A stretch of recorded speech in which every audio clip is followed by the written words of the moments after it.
It's really a great pleasure and a privilege to be asked to host this launch of David Morley's Passion. David Morley is one of Britain's foremost poets. He studied zoology at the University of Bristol and pursued a career as a scientist before turning to poetry. He is the author of 7 previous poetry collections, beginning with scientific papers and publishing most recently Fury, a poetry book society choice, which was also shortlisted for the Forward Prize for Best Collection. His awards are too numerous to list here, but include the Ted Hughes Award and the Chumley Award. He is a Fellow of the Royal Society of Literature and a Professor of Creative Writing at Warwick University.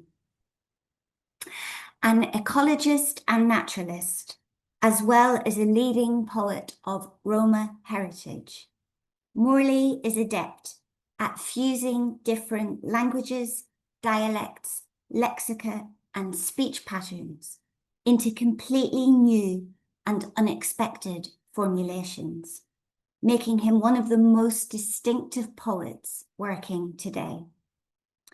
In his 8th collection, Passion, as in his previous books, Morley is strikingly alive to our species' cohabitants on this earth, most obviously to birds who fly, chatter, and speak through this whole collection, but also to the small and overlooked gnats, wasps, mosquitoes. And this is an attention with a twin imperative: to look in order to honor, as well as to look in order to capture something precious in the very act of disappearing. The biodiversity crisis is everywhere through the pages of this most singing of Morley's collections. They were our stories. They were our stories. Sigh the waveforms lost. He ventriloquizes in the poem Zooplankton.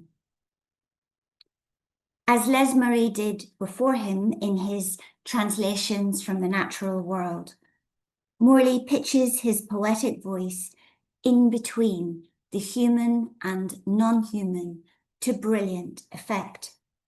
But he also pitches his voice in between 2 human languages too, namely English and Romani, in a series of hybrid poems he has made entirely his own double accomplishment. In such works, he writes, Romani moves as both record and harmony, woven alongside English, not absorbed by it. So that each poem written in this mode becomes a high wire act of its own, in which the 2 languages, as well as suffering and joy, are held in balance. In this new collection, the poems additionally pitch themselves dramatically between male and female, as well as between vying narrative modes. From the transparent documentary style redolent of George Orwell's window pane, telling injustice as it is, to the richly figurative, image-laden constructs of the conceit, by which and through which towns become books and comets swans. Fans can only welcome the addition of passion to the existing Morley oeuvre, while new readers will be entranced. And so without further ado, I'd like to hand over now to David so that we can hear for ourselves some of these fantastic poems from Passion. Thank you.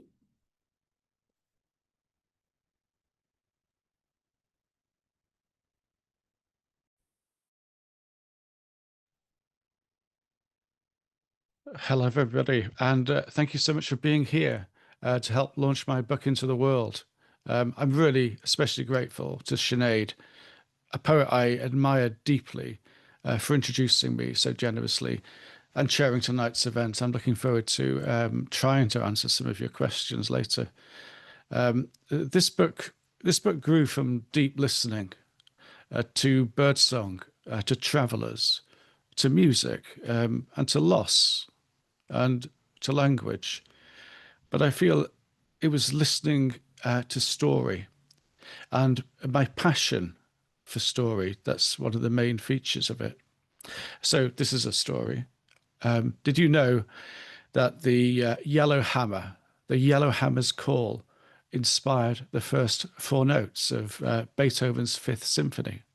One of Beethoven's pupils said that the composer heard a yellowhammer singing in Vienna's Prater Park, even as Beethoven's deafness was deepening. This is called Beethoven's Yellowhammer, and it opens with that song. Beethoven's Yellowhammer. See, see, see, see. Some birds sing the notes of their names, like the hoopoe and tinkling sister-cola, or clamour and chatter like the kittiwake or chachalaka.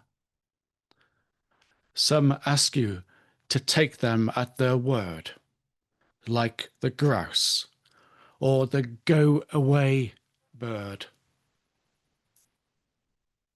Do birds sound like themselves to themselves? Since we named them by their music, what melodies might we hark from the monotonous lark, the oh, oh, or satanic nightjar? All birds are composed or composing. Flocks are orchestra, the dawn a chorus, and the blackbird an artist of dusk. Mozart's pet starling whistling the opening bars of his Allegretto in Piano Concerto 17. Gustav Mahler's cuckoos. The yellowhammer, clinging to the tree of the world, singing yes, yes, yes, yes, in the Prater Park of Vienna, fluting the first four notes of the fifth, and Beethoven listening.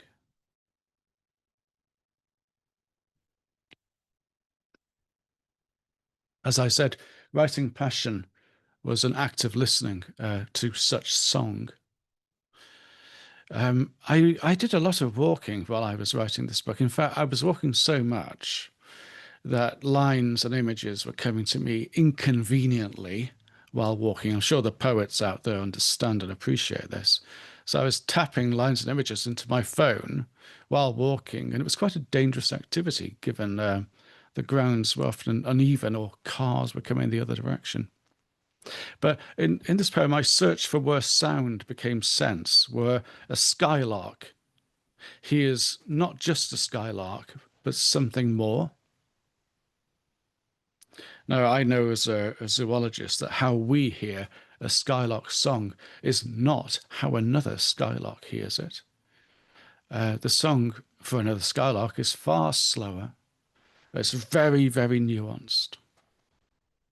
This is a skylark slowed down, 2 syllables. When I died, I woke to a skylark song slowed down to syllables.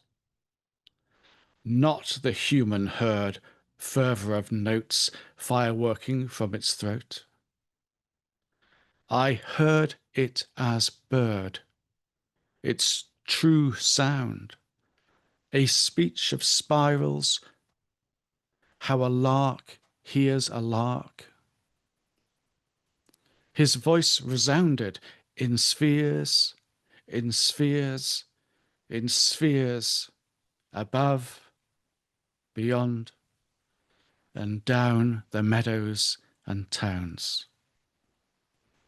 Another lark, skying, caught his song, bodied heavenward in a being so rapider than my own, until the birds vanished. No sound but their song, intertwining into the one longing where everything slowed to the truth. Everything slowed when I was writing these poems.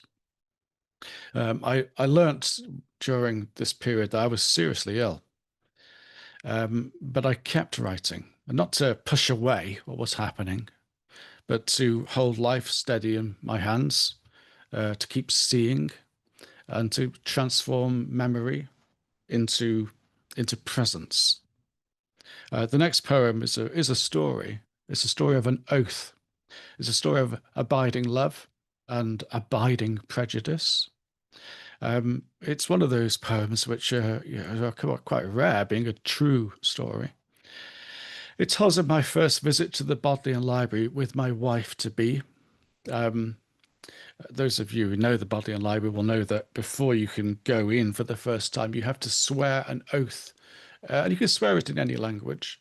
Um, uh, and you have to swear, in short, not to burn the library and not to burn its books.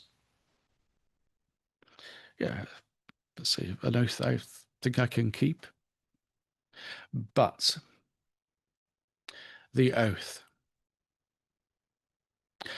I kissed the girl I loved, then drove us both to the Bodleian Library for our first proper date. The ancient oath could be sworn in any tongue.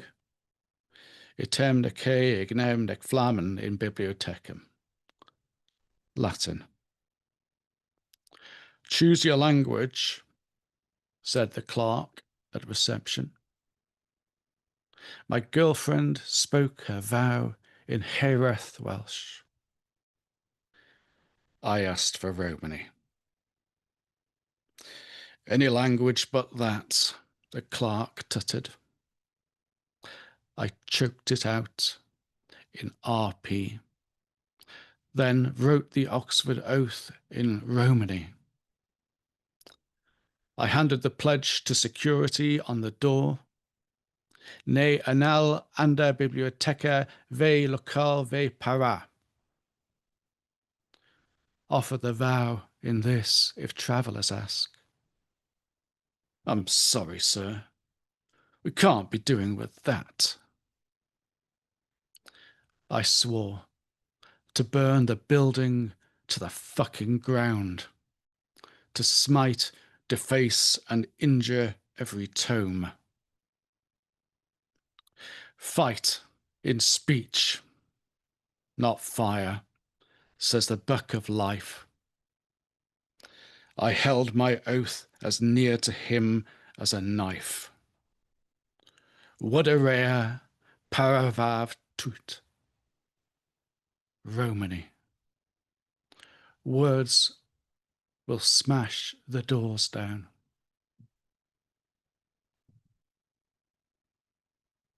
Sometimes a poem arrives out of song. It rises from song. Fado, this is a sequence in this book, Fado, and it's a sequence about Romany women today, and the voices in it are largely based upon interviews. It began with listening to their voices and to their melodies, to the rhythms, and the poems grew into a series of dramatic monologues. Fado means fate. Some of you will have heard Fado sung. At a live performance, the music's sorrow and passion struck me very, very deeply. And I wanted these poems to carry that same weight, anger and joy held in balance, but torn by truth. They always seem to be like the Song of Songs. They are the songs of song.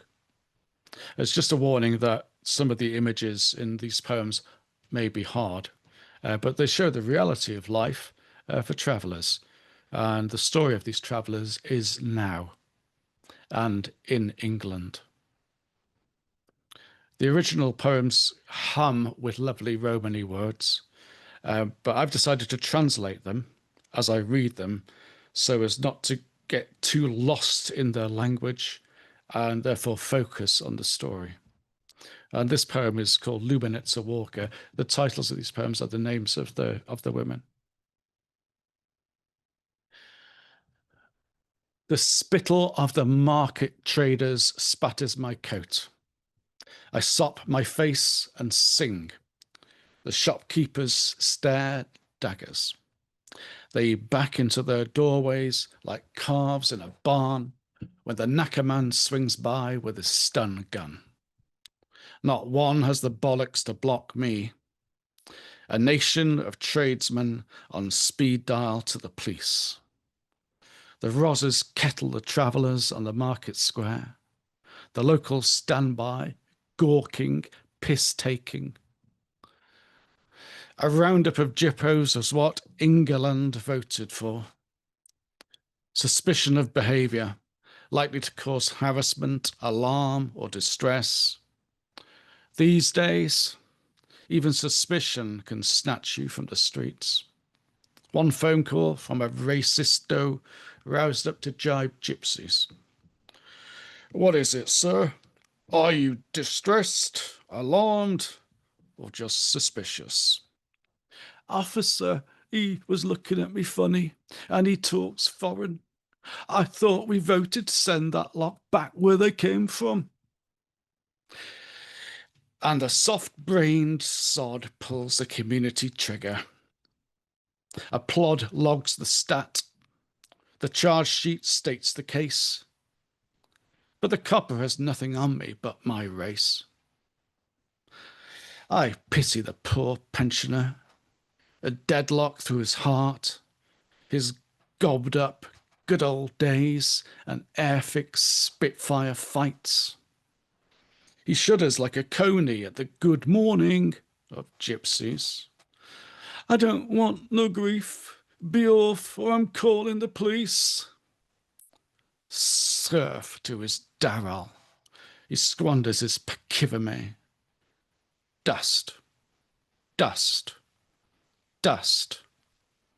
The tread of the Trashalo. You'll have noticed I did not translate the Romany of the final couplet there. So I thought I'd leave that to you to figure out. I think it's self-evident. As the Fado monologues took shape, I found myself kind of forming a sort of anti-poetry, not against poetry or against form. It's but this notion that Ted Hughes had in writing the Moortown Diaries, that when I am writing a poem, the subject comes, the form comes often at the same time. The music can almost take a kind of shape in the ear before the words come. And sometimes you sit down and you kind of attack it with literary apparatus, and all these things come into play. But with these poems, I was almost dodging some of these apparatus, trying to work my way just through the song and the music of the speech I was listening to. I wanted to honour both Romany language and lived experience.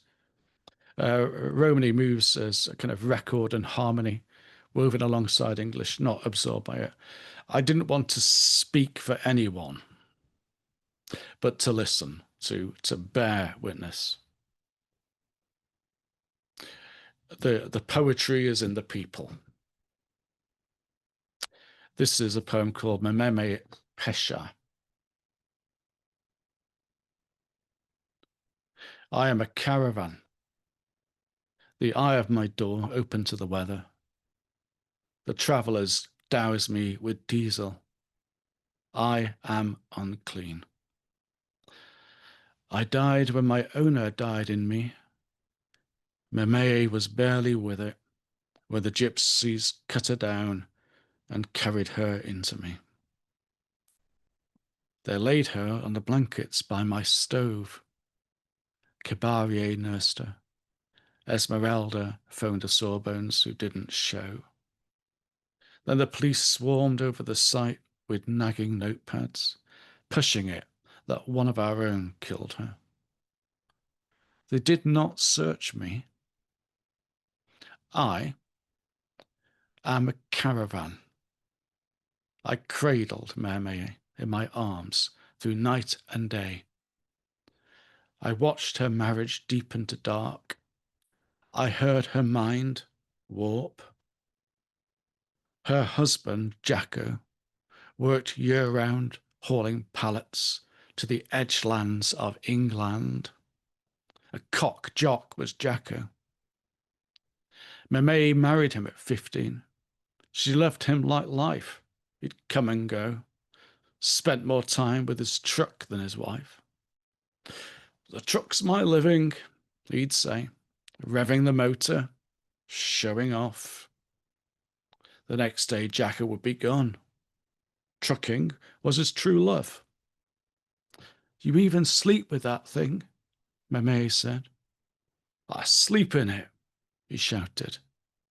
Same difference, she cried. News came that Jacko had another wife. I won't leave him, said Memee, even though he's lashed me with shame. I am a caravan. My walls closed around my darling in the dark. Lumanitsa and Yoska hammered at my door.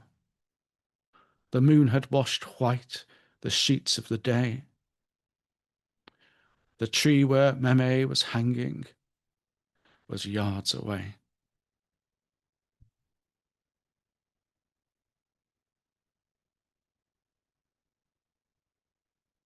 Alongside these voiced poems are sonnets celebrating women scientists. When one of the greatest sonnets, I've met a lot of celebrated and wonderful poets throughout the world. It's been my honor to meet them.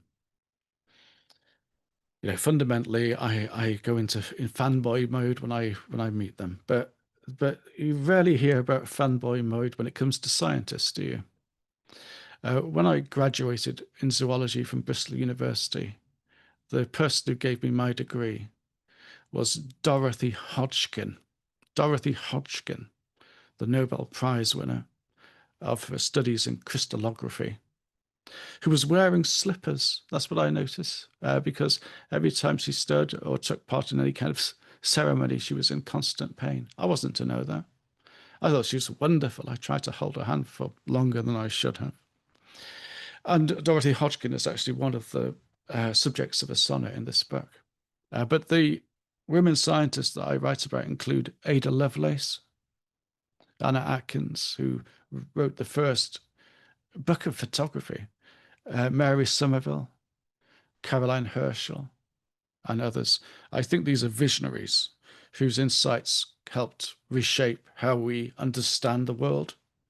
I think their work, like poetry, demands precision and imagination, seeing beyond the visible, transforming into presence. And this poem is called Swans. And it's based upon Caroline Herschel's 1798 Index to Flamsteed's Observation of the Fixed Stars. The title is a poem in itself. Caroline Herschel turns her telescope on her first comet. Its swan's neck of snow, dipping into the dark water of space. The curved tine of its tail trailing, flickering, signalling for a likeness of light among the nebulae and unbroken night, where two swans of ice might sweep the perihelion in parallel parabolas of double stars and orbiting pairs. Caroline steadies her focus. The polished lens of her Newtonian reflector, light gathers the flight of every star. The swans have flown, brother and sister. They named the first comet after her.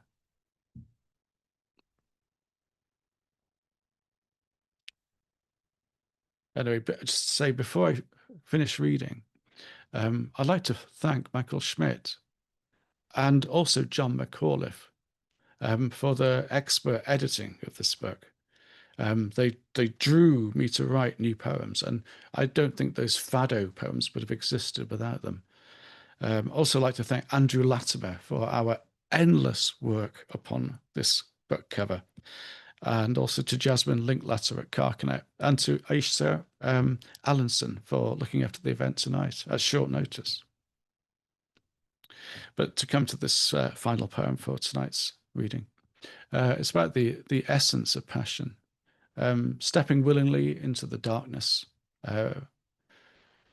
which many fear, which understandably, and writing without fear, living without fear, and trying to reach beyond the poet into the poem. And so this final poem is for you. It's for you, with my thanks, and with deep thanks again to Sinead for her generous presence. And this poem is passion.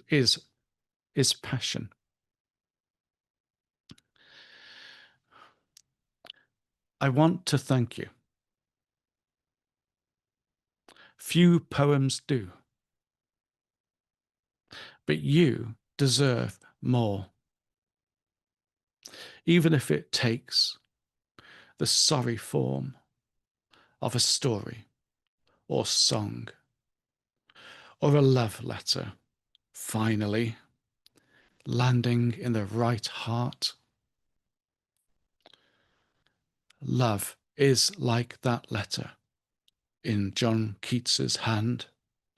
See, here it is, he cries, as he holds it towards you across a line of words.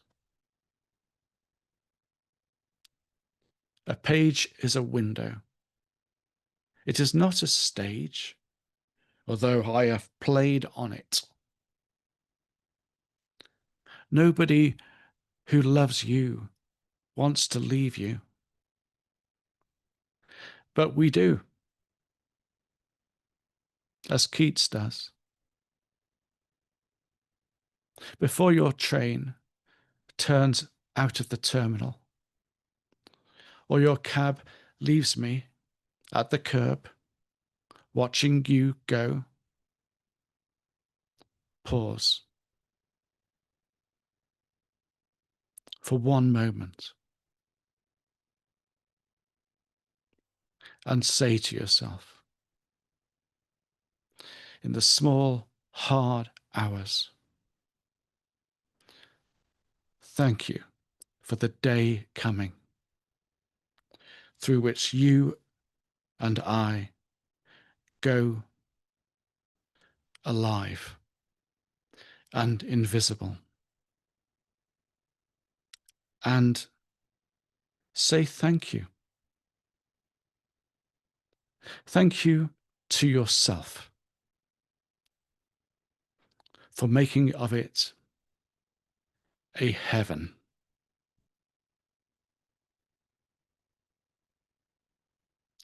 Thank you. And so, Sinead.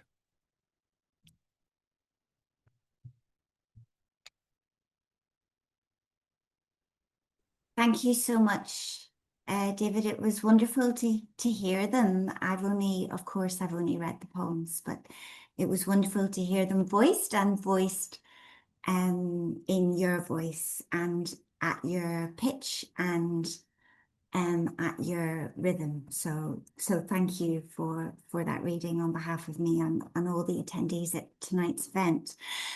You spoke there towards the end about John McAuliffe's and Michael Schmidt's editing of this collection, and kind of, you know, the midwifery of that, bringing it through towards publication. And it's very striking as a reader how there are distinct kind of sections within the flow of the book, which are dedicated to distinct preoccupations. So we start with this, you know, flutter of birds. It's bird after bird after bird, and then we move into those fantastic voiced poems in the voices of Roma women. And then we move into what I imagine must have been quite difficult to write, the piece, Masterpiece Theatre, about, you know, quite difficult autobiographical material in your own growing up. And for me, there's a very strong sense in the ordering of these distinct kind of sequences within the whole, of each bit enabling what comes next. So the birds and your attention to birds in their language enable in a way the voices of the women, and you liken them all the way through to birds with their own languages and their own names.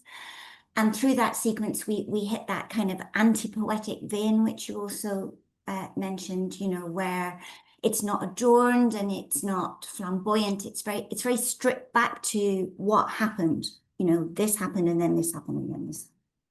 And I think there's something about that very, very pared back, direct matter of factness that enabled in its turn Masterpiece Theatre.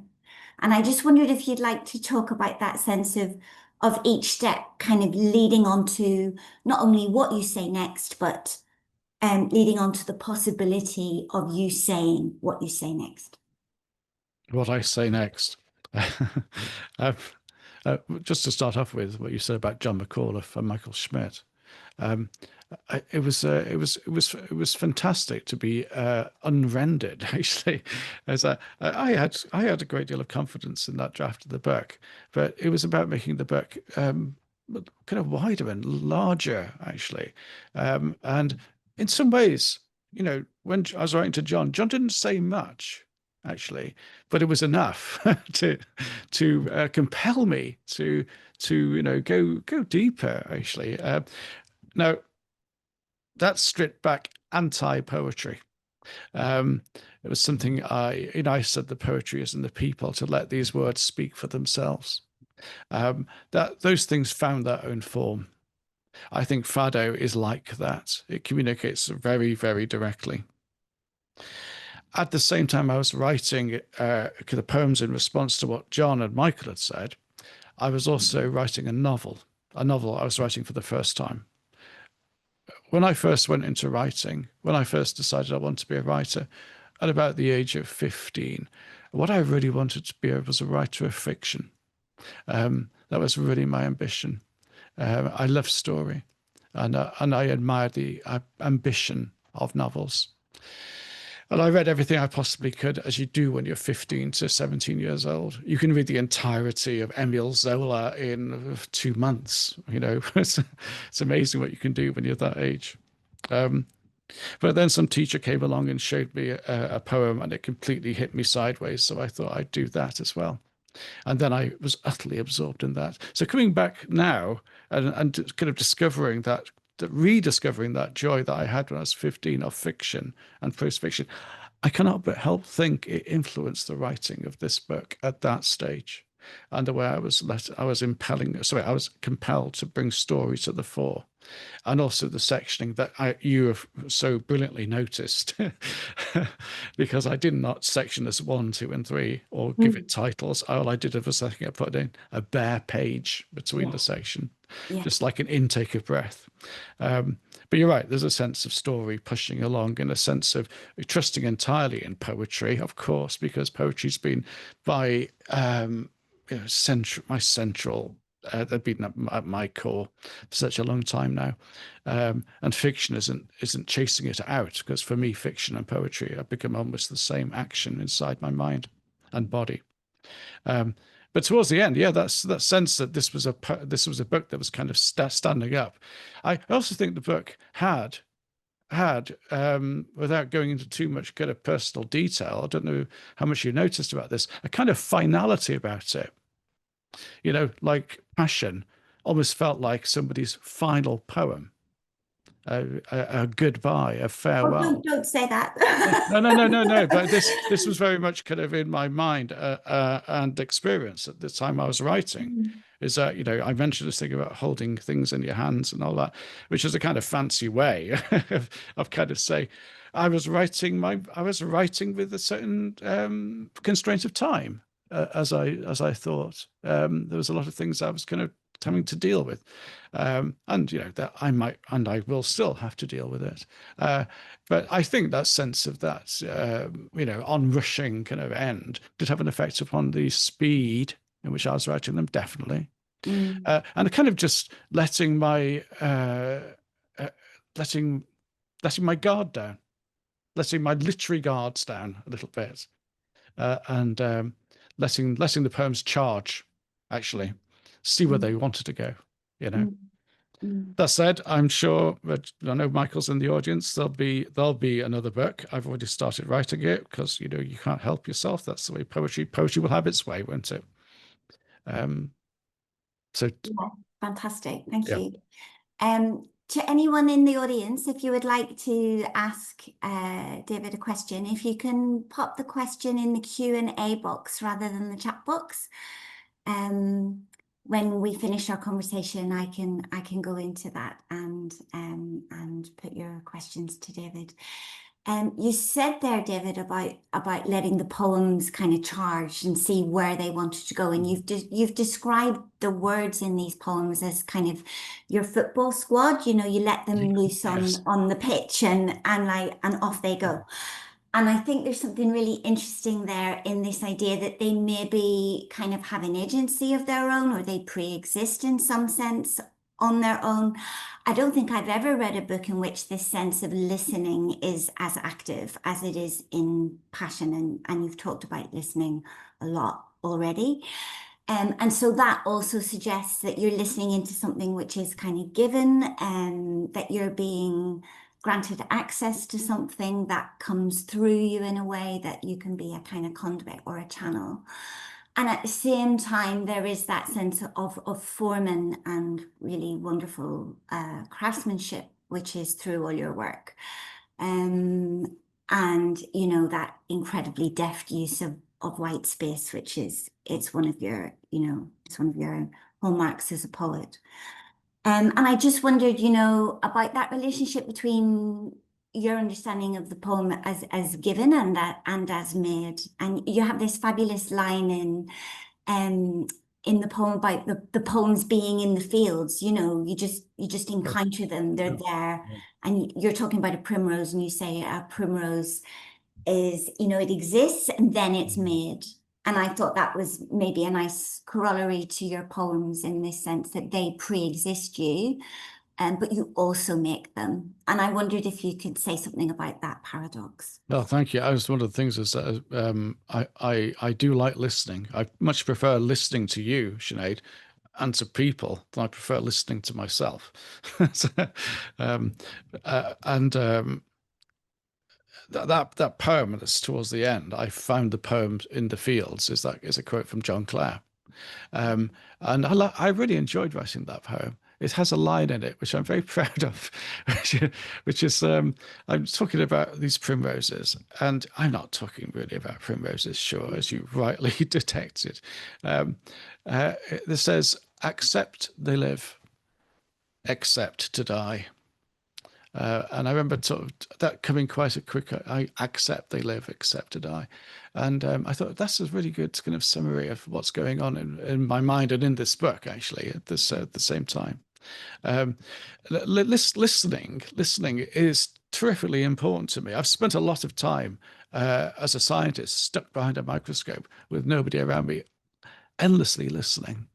And when I'm walking, again, endlessly listening, and also as a teacher, I listen and listen and listen, and sometimes I don't have to say much because a student will find the answer themselves by writing and speaking about it with somebody else, as that might happen in therapy too. I know there's probably quite a few teachers and lecturers in this audience, by the way. I'm sure you have the same kind of experience. Listening to a poem, I find it to be a very similar activity. You listen to it, and then it often tries to find the answer for itself, form and subject and the music of the poem, reaching out and discovering. Obviously, I'm there, as you said, in a kind of act of midwifery, sort of helping these things come along.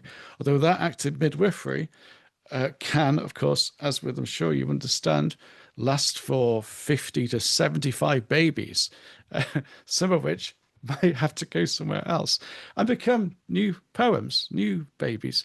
But it's a long type of listening to a poem, and you really kind of know when you're listening to it when that final baby's there and that one's going to grow and become itself, and that's always such a joy, isn't it? And Yeah, that's what I talk about passion. It's such the passion of attention, the passion of making.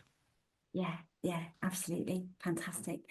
I'm a huge fan of your Romany English poems. And I always teach them to my students. Um, and they've been through several collections now. They appear. It's a kind of thing you've made entirely your own. And I love the fact that they aren't translated within the poem. Often there's a gloss at the bottom. I think your Song of Songs in Romany is like it's Oh just yeah. it's a masterpiece. And yes, so I'm interested in how this form of the poem that you write in these two languages, which, as you say, one is not absorbed by the other. That's a very striking choice. And sometimes we have the glossary at the end and we can read back then. We can read the words that we don't know as non-Romani speakers. Mhm. We can read the poem kind of again and we can interpolate the English. We can read it first time where we just hold the Romani as sound. And then we have the double reading possibility. And then in some, there's no gloss. So there's a poem in this collection where you don't gloss it. And I'm just really interested in why you do and why you don't, and what you think the difference in effect Uh, is. well, when I don't do it, I'm kind of being mischievous, actually. I'm asking the reader to puzzle out the meaning for yourself because it's going to be there. It's going to be, you're going to find it, and you're going to have fun chasing down that particular hedgehog in the work. I'm just really incredibly interested in Romani language, as I am in many tongues, in fact. But the key thing about Romani as a language and its many dialects, just to say, the Bodleian Library are kind of wrong and right. Romani is a dialect, actually. It's a series of dialects. It's not an official language. That was a debate I had with them. And I gave them a version of it, which was contemporary Romani. But this series of dialects thriving in all sorts of interesting ways across the many years and across the many countries is something I find very fascinating because of its the number of loan words that are in it. I like the doubling that these languages have, where one word can mean or carry at least two or three or indeed four different meanings, usefully dependent upon the context in which they're being said and Mm, the audience mm, before those words. mm, mm. Um, English, by the way, I find a lot of similarities between Romani and English. That's one of the reasons I enjoy it so much. This computer I'm talking to you through is raised up in order to be, right for a Zoom meeting on volumes 1, 2, 3, 4 of the large Oxford English Dictionary. So I stand upon the English language right now. And here behind me are extensive Welsh Romany dictionaries, kindly given to me by A.B. Jackson. And although they're on the opposite sides of the room, I think as soon as I'm gone to bed, they're in endless conversation with each other. Yeah. Fantastic. So I'm gonna go to the questions which are in the Q&A chat box. And I've got a very fundamental, straightforward question to pitch at you first, David. And it's simply, why are you a poet? Because of that teacher. Because of that teacher. Honestly, teachers, what you can't do without them, right? But honestly, they really outfox you sometimes.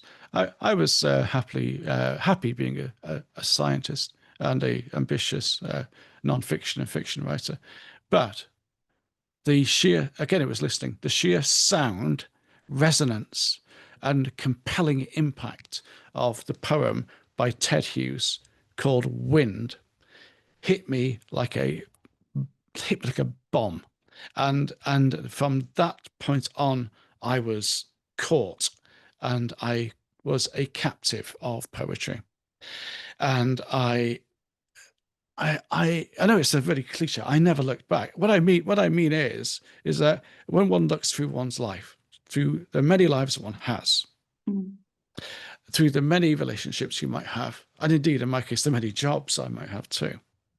There are many countries, wherever you go, poetry, I can put my finger up on it, has been the only constant in my life. I have stood by poetry and it has stood by me. So I become, in answer to that question, I am intensely loyal to it.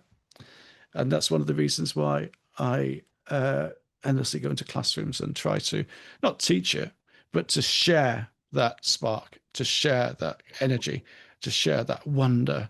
And often it ignites other people. Alas, maybe they too were I know some of them were on ambitious fiction careers and are now diverted down that particular route, the road less traveled by. So I suppose you'd say to answer, it is love, but it's also a form of capturing both ways. Yes. And following on just from what you're saying, this is quite a long, but very interesting question. So, the onrushing end is a magnificent phrase for our zeitgeist too. Beethoven, in this state and deaf, wrote his Grosse Fugue, that at the time was criticised as cacophony, but inevitably became a magnificent signature and legacy. Do you feel that in your existential haste here, you might be tapping into something so profound it surprises even you? Yes. To go back to Beethoven and that particular time of his compositional life, as he grew increasingly deaf, he would find he could only hear by pressing this wooden post almost to underneath his ear and press it to the piano or instrument on which he was composing. As he put it, putting a soundboard. And he said, people said he was listening through his bones. I really like that idea of listening through your bones. And in terms of the work that came with Beethoven after the Fifth Symphony, I think much of it is wondrous and super formed. And as he went on, stripped back to to basics, a loss of musical apparatus, same as the loss of literary apparatus. To go to the question, I've found music, especially classical music, intensely influential upon how I structure my poetry books. Unashamedly so. I hinted about this in various pamphlets, like Ludus Coventrii, and said, "Did you know this was based upon Beethoven's Great Mass. But I will play this music while I'm writing, and I will find structure, some superstructure of a book. I'm I was really taken as a young person with Mahler's idea that a symphony should contain the world. And I still love that idea. And although I would never wish it upon anybody else, I really like the idea that a book should contain the world. That a poetry book should contain the world. Other books I'm writing, I mean, it's a ridiculously ambitious notion, but that is there. And the three-part structure of this book has an aspect to it, almost deliberate, of concerto Mm. in its speeds. That's Mm. absolutely there. Mm. Um, I would say Fado is a very good and obvious example of a poem yearning towards a form of music, not a form of poetry. Yeah. Although I find that a false division, actually, and every poet here will jump on me on that particular subject, including myself, as I just have. And from Lisa Kelly, who's in the audience, she says, "Thank you for your wonderful reading. This collection feels very porous to storytelling, music, the active quality of listening, and the possibility of fiction. How has this changed you creatively? And how is this carrying through to your new writing?" That is a great question. Great question. Yeah, Yeah. absolutely. I can say so. This is considering the ill health that I am inflicted with. Hand on my heart.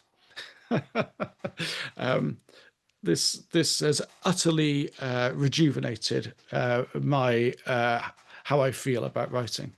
I think the combination of writing this book with writing this novel has utterly not regressed me to how I was when I was 15, but has taken me back to the first principles of joy when it comes to writing. And often writers, as they progress, sometimes end up writing the same book, really. I've tried to avoid that, but that's really a question of vanity in saying that. But with this enterprise and with those two enterprises running side by side, I feel like I have got back to a kind of almost a childhood of understanding of why I was in this in the first place. And that is an absolute revelation for me. Absolutely. Wow. Yeah. How amazing. I'm overjoyed, Sinead. Yes. It How came, ex it I came at mean, just the how right time. exciting. How exciting. I was giving up. Wow, it's like an electricity bolt, like bam. Yeah, galvanizing in that sense. Uh, and yeah, you've mentioned an illness, and at the start of the Skylark poem, you say that very provocative, it's got that opening, you die, and Yes, after you die, you hear the skylark as if you were a skylark. So yes, yeah, there's a connection there, isn't there, between the kind of whether, death of the self, death of previous misconceptions, death mhm, of yeah, whatever that we don't need, all that baggage that we carry that just gets in the way, all that stuff. So there's a death at the start, and then following in that poem, there is this tremendous gift, which is you hear as bird. Um, yeah, yes, so so that seems to connect back to just what you were saying about this tremendous liberation that you have been experiencing through the double the double creative projects and how yeah, you've yeah. informed each other. Yeah, yeah. And that poem ends the idea that where everything's slowed to the truth. um, a skylark hearing a skylark. That's definitely taken not just from my love of bird watching, but also from zoology. It's different physiologies. How a skylark physiology is utterly different to our own, and therefore the way that they perceive is utterly changed by physiology and by surface area. That's the scientific basis of it. Mm, Um, mm, and that itself is full of utter fascination when it comes to how the non-human listens to the non-human.